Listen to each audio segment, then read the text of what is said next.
Welcome to the garden. We've got a lot of activity going on in here. It's been about 2 months, maybe a little bit more, since we've started the terrarium, and some snails have showed up.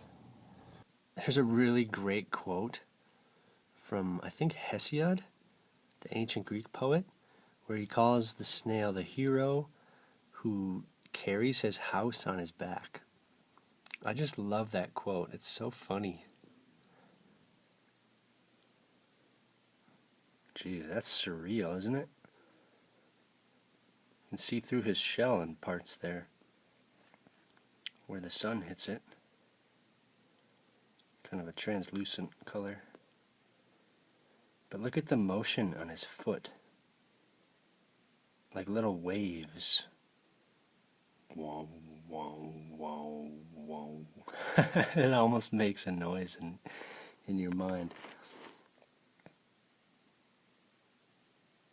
He's definitely moving fast, though. Look at him. And he doesn't appear to leave a trail behind. Interesting. There's some other sort of worm, I think, that leaves a trail. Just as it moves, it like leaves behind sand and little bits of particulate. He's a beauty.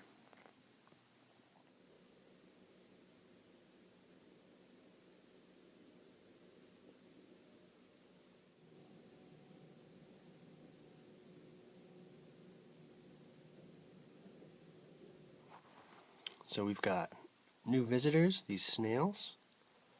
Really kind of exciting to see new life popping up, even 2 months into the experiment. But then we've got all our mosses and things are still hanging on. Looks like they're struggling a little bit, some of them, but they're still going. Our dandelions are really growing up nice. We've got strawberries that still look really well. That new fern, I'm really excited to see that grow. And then there's all sorts of activity. Here's another woodlouse right there. One of those isopods. That one's got some interesting patterns. This was just crawling around our basement, so I tossed him in there just for fun.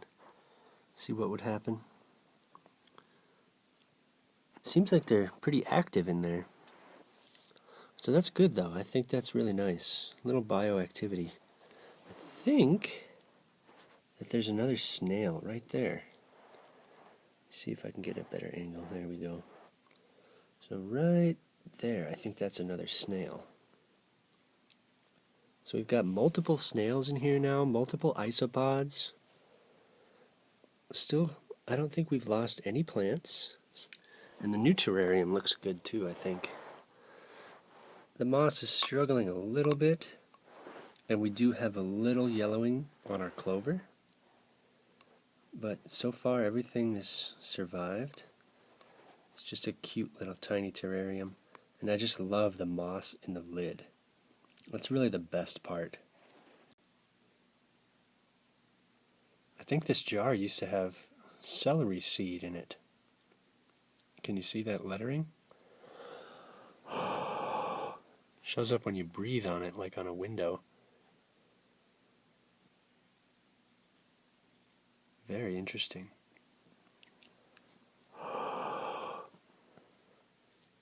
It's kind of cool. But now it's a little 2-in-1 tiny terrarium.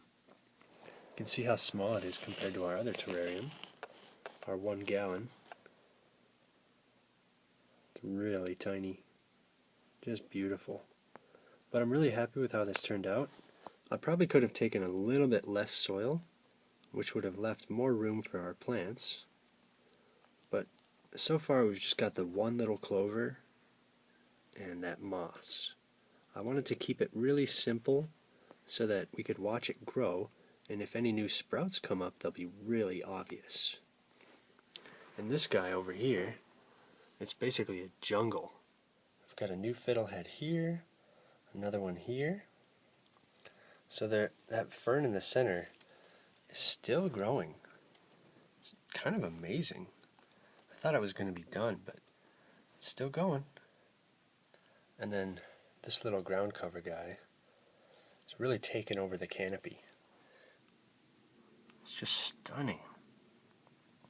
All these ferns and lovely little soft, low-growing plants.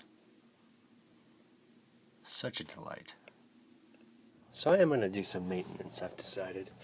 I really like the fern, so this little ground cover guy, I think we can thin him out a little bit. He's got all these roots, so I'm just going to cut him way back, and we'll just take out all this material. This is actually a creeping Charlie, and it's doing that same thing where we're getting roots. So I think we might have a little bit too much moisture in the soil. It's just oversaturated, and things are struggling to get the air they need.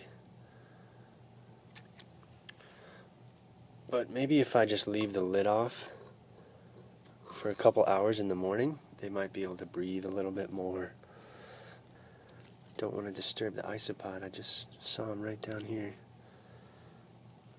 He's hanging out on one of these leaves.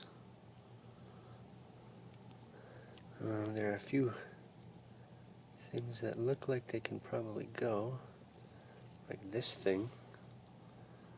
These were cuttings that we took from the front garden. We've only got one little leaf left. All this died back. We're just going to take that. We really don't need all that growth anymore.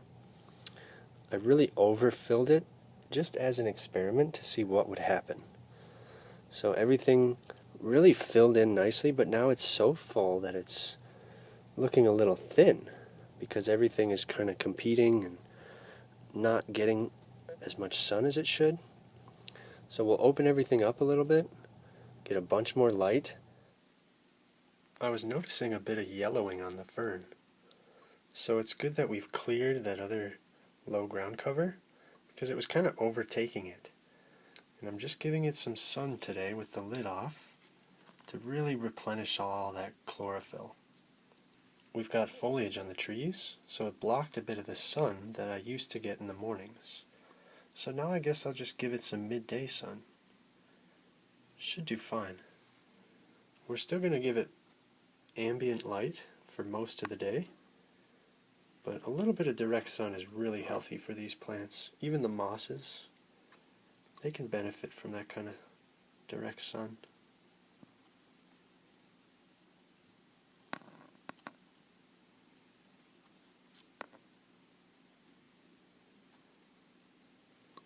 And there's that fern. So I really want to give that some sun too. And our strawberries too. The ones outside are flowering right now. So these ones are a little behind. But they still look okay. So I think they've acclimated and are doing just fine.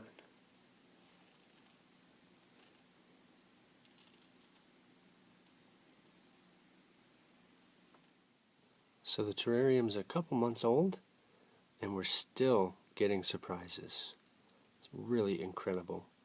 So I'm just going to keep it going for as long as we can.